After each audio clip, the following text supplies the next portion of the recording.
बाबर आजम और मोहम्मद रिजवान पाकिस्तान के टी20 प्लेन्स में, ऐसा मैं नहीं कह रहा, पाकिस्तान के नए नवेले कोच माइक हेसन कह रहे हैं। उनका मजीद कहना था कि पाकिस्तान मॉडर्न डे क्रिकेट में थोड़ा सा पीछे है, हम ये सोच बदलेंगे या अप्रोच बदलेंगे, ऐसा हर कोई कहता है। क्या माइक हेसन ऐसा कर पाएंगे? क्या बाबर और रिजवान वापस टी20 टीम में आएंगे? इस मौजू की चर्चा करेंगे। बांग्लादेश के खिलाफ क्योंकि पाकिस्तान की सीरीज का आगाज होने जा रहा है, इसकी चर्चा करेंगे। दूसरी जानिब मुझे पर्सनली ऐसा लगता है कि आईपीएल के प्लेऑफ्स डन एंड डस्टेड हो चुके हैं, क्योंकि पंजाब किंग्स ने इस टूर्नामेंट की सबसे मजबूत नजर आने वाली टीम मुंबई इंडियंस को हरा दिया। मतलब अंडरडॉग्स नजर आ रही थी। नॉट ओनली के सबसे मजबूत, शायद सबसे मजबूत की आप बात करें तो आरसीबी, गुजरात, पंजाब किंग्स की आप बात करेंगे, लेकिन अंडरडॉग्स टीम थी, उसको हरा दिया। और अब मुझे ऐसा लगता है कि आरसीबी के सामने होगी पंजाब किंग्स पहले क्वालिफायर में, और मुंबई की जो भिड़न होगी एलिमिनेटर में वो गुजरात टाइटंस से होगी। लेकिन उसके लिए आरसीबी को हराना पड़ेगा लखनऊ सुपर जायंट्स को, जो पिछले मुकाबले में बड़े दासू तरीके से, बड़े जबरदस्त तरीके से जो है हरा के आई है गुजरात टाइटंस को। उसकी चर्चा भी करेंगे, लेकिन सबसे पहले माइक हेसन की उस प्रेस कॉन्फ्रेंस पे आते हैं। पॉइंट्स उनकी प्रेस कॉन्फ्रेंस के आपको मैं बता दूं तो उन्होंने कहा कि सबसे पहली बात के बाबर और रिजवान वर्ल्ड क्लास प्लेयर है। मतलब वाइट बॉल क्रिकेट हो, टेस्ट क्रिकेट हो या फिर टी20 ओडीआई जो भी हो, वो वर्ल्ड क्लास प्लेयर है और पाकिस्तान को उनकी जरूरत है और वो हमारे प्लान्स में हैं। एक तो ये बात हो गई। इस पर चर्चा में थोड़ी सी इस तरह से करना चाहूंगा कि अगर वो प्लान में थे तो फिर टी20 स्क्वाड में बांग्लादेश के खिलाफ क्यों नहीं रखा? अगर आप सोच रहे हैं कि टी20 स्क्वाड में आप यंगस्टर्स को मौका दे रहे हैं, which is absolutely fine. Hasan Nawaz ने परफॉर्म किया है, पीएसएल में लाजवाब क्रिकेट खेल कर आए, लेकिन उमर बिन यूसुफ को एक मैच के बाद क्यों निकाला गया? हसन साहब आप भी आ रहे हैं तो फिर ऐसे फैसले कौन करता है? और उसके साथ साथ अगर मजीद बात की जाए उनकी प्रेस कॉन्फ्रेंस की, तो उन्होंने कहा कि जो पाकिस्तान क्रिकेट टीम खेल रही है वो लो लेवल क्रिकेट खेल रही है, मॉडर्न डे क्रिकेट नहीं है। मॉडर्न डे वर्ल्ड में पाकिस्तान थोड़ा सा पीछे है, विच इज फाइन, चर्चा करूंगा। लेकिन उन्होंने मजीद जो आखिरी और सबसे इंपॉर्टेंट बात प्रेस कॉन्फ्रेंस में मुझे लगी वो ये थी कि उन्होंने कहा कि मैं सिलेक्शन कमेटी का हिस्सा भी हूं और मैं यहां पर 2 साल के लिए आया हूं। अगर वो सिलेक्शन कमेटी का हिस्सा है तो फिर जो गैरी क्रिस्टन और जेसन गिलेस्पी के साथ सिलेक्टर्स ने किया था कि उनकी जो पावर थी वो कम कर दी गई थी कि टीम सेलेक्ट करने के मामले में सिलेक्शन कमेटी टीम सेलेक्ट करेगी। लेकिन ऐसा क्या हुआ कि वापस पीसीबी जो है वो पावर सिलेक्शन कमेटी में जो आपके कोच को लाकर वापस उनको पावर दे रहा है। कहीं ये वो जो पिछली बार कहानी हुई थी जेसन गिलेस्पी के साथ, गैरी क्रिस्टन के साथ, वो क्या यहां भी होने जा रही है? उससे बचने के लिए माइक हेसन ने कहा कि 2 साल के लिए मैं यहां पर आया हूं। It's Pakistan cricket. अगर सच कहूं तो कहते हुए अच्छा नहीं लगता, लेकिन फिर भी कहूंगा कि यहां तो चेयरमैन पीसीबी का नहीं पता कि वो कितने टाइम के लिए है। तो फिर यहां तो कप्तान साल में 3-3 कप्तान चेंज हो जाते हैं, 4 कोचेस चेंज होता है। पिछले साल में तो 26 सिलेक्टर्स चेंज हो जाते हैं पिछले 2-3 साल में अगर बात की जाए तो। फिर गारंटी नहीं है। गारंटी पाकिस्तान क्रिकेट में सिर्फ एक तरह से पक्की होती है, अगर आप जीते हैं तो। उस जीत वाली चर्चा की अगर बात करें तो उन्होंने कहा कि पाकिस्तान मॉडर्न डे क्रिकेट जो है खेलेगा।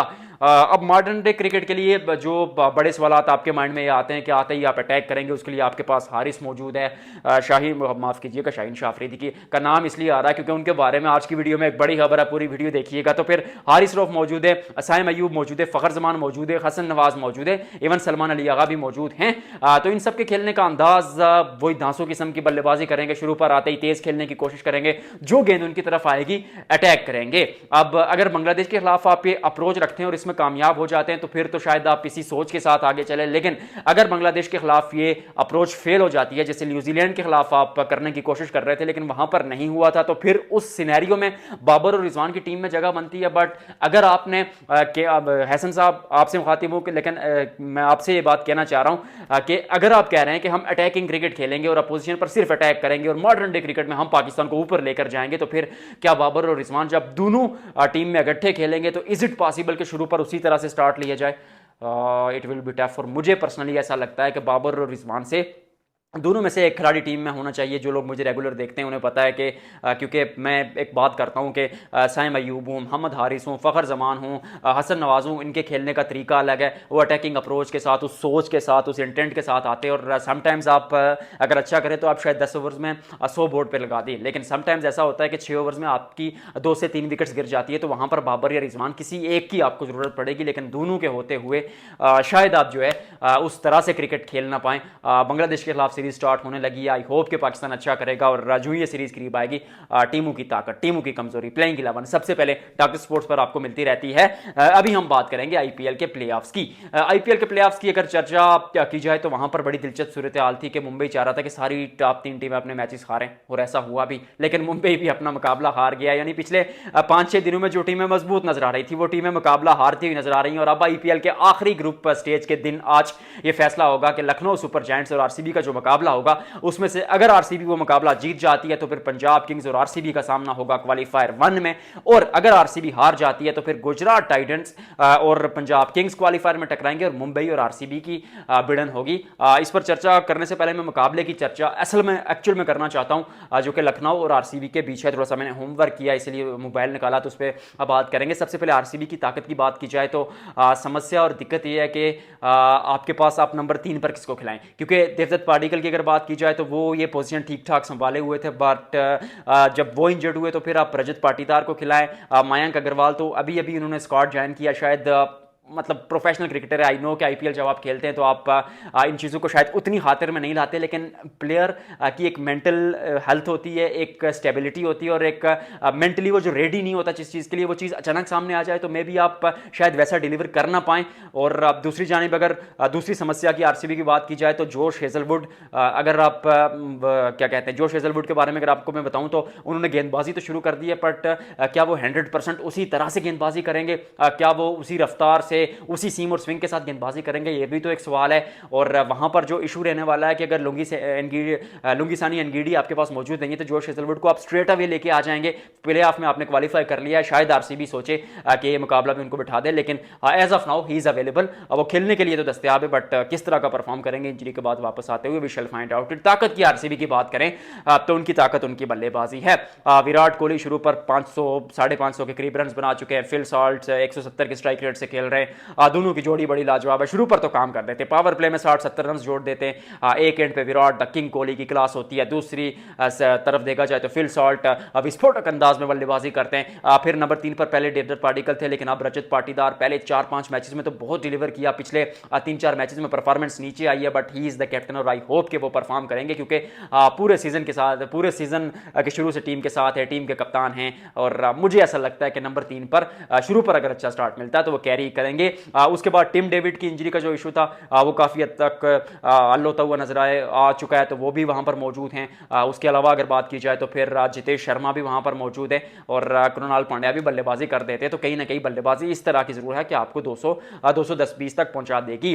गेंदबाजी की बात करें तो वो भी वहां पर मौजूद है, जोश हेजलवुड अगर आते हैं, और सुयाश शर्मा महंगे अब तक साबित हो रहे हैं, लेकिन सच बता रहा हूं, इस वीडियो को, इस क्लिप को सेव करके रख लीजिएगा, he will be the next big thing of RCB, क्योंकि गुगली करते हैं और जब चाहते हैं उसी वक्त गुगली करते हैं। एक्शन को पढ़ना भी इतना आसान नहीं है, नया बच्चा है, थोड़े यंगस्टर हैं, प्रेशर उन पर रहता है। तो ये आरसीबी की ताकत और कमजोरी मैंने आपको बता दी। अब मैं आपको लखनऊ की ताकत और कमजोरी बताऊंगा। लखनऊ सुपर जायंट्स की अगर बात करें तो शुरू पर अगर ओपनिंग पेयर को देखा जाए तो एडन मार्करम और मिचेल मार्श ने पिछले मुकाबले में सैकड़ा जड़ा था और शतक लगाया था, तो उनसे उम्मीद है, क्योंकि इस सीजन में एक वो ऐसे खिलाड़ी हैं इस टीम के लिए जो परफॉर्म करते हुए आ रहे हैं रेगुलरली। निकोलस पुरान ने पहले 3-4 मैचेस इकट्ठे खेले, लेकिन उनका ग्राफ एकदम नीचे आया, और एडन मार्करम मतलब 120-30 के स्ट्राइक रेट से खेलते हैं, खुद को उस तरह प्रूव नहीं कर पाए इस सीजन में। पिछला मुकाबला जरूर 150 के स्ट्राइक रेट से खेला था, but we have to think about this कि इस खिलाड़ी का खेलने का अंदाज कैसा रहने वाला। और बुवी और जोश हेजलवुड के सामने मैं भी आपको शुरू से अगर मिचेल मार्श साथ में एडन मार्करम या निकोलस पुरान किसी एक की विकेट गिरती हुई नजर आ गई तो आरसीबी इस मुकाबले में मुझे ऐसा लगता है कि आगे निकल जाएगा, क्योंकि नीचे बल्लेबाजी में कुछ ज्यादा जान नहीं है। आयुष बदूनी हैं, परफॉर्म करते हैं, ऊंट के पांव पालने में नजर आ गए, बट खुद को उसी तरह अभी तक स्टैब्लिश नहीं कर पाए। फिर अब्दुल समद तेज खेलने के अंदाज में रहते हैं, 6-7 में से पहले अगर बल्लेबाजी आ गई, यानी 3-4 ओवर्स तक बल्लेबाजी मिलती है तो विच इज फाइन, लेकिन 10वें-12वें ओवर में बल्लेबाजी आ जाती है तो दिक्कतें उनके लिए होती हैं। उसके बाद हिम्मत सिंह मौजूद है, शाहबाज अहमद मौजूद है, और ऋषभ पंत भी रन तो नहीं बना रहे, तो मिडिल ऑर्डर में समस्या रही है। शायद यही एक वजह थी कि लखनऊ सुपर जायंट्स की टीम आगे क्वालिफाई नहीं कर पाएगी। बैटल ऑफ द मैच जो रहने वाला है वो रहने वाला है, क्योंकि विल अरूक का तेज गेंदबाज अच्छे हैं, अवेश खान तेज गेंदबाज अच्छे हैं, आकाशदीप के बारे में आप सोचेंगे और आकाश सिंह के बारे में आप सोचेंगे, ये गेंदबाज जब तेज रफ्तार के साथ गेंदबाजी करते हुए विराट कोहली और फिल सॉल्ट के सामने आएंगे, वो जो फेज होगा वो मुकाबले को डिसाइड कर देगा कि ऊंट आज किस करवट बैठेगा। तो आप भी डिसाइड कर चुके होंगे कि डॉक्टर स्पोर्ट्स को सब्सक्राइब करना है या नहीं सब्सक्राइब करना, वीडियो लाइक करनी है या नहीं लाइक करनी, कमेंट सेक्शन में बताइएगा।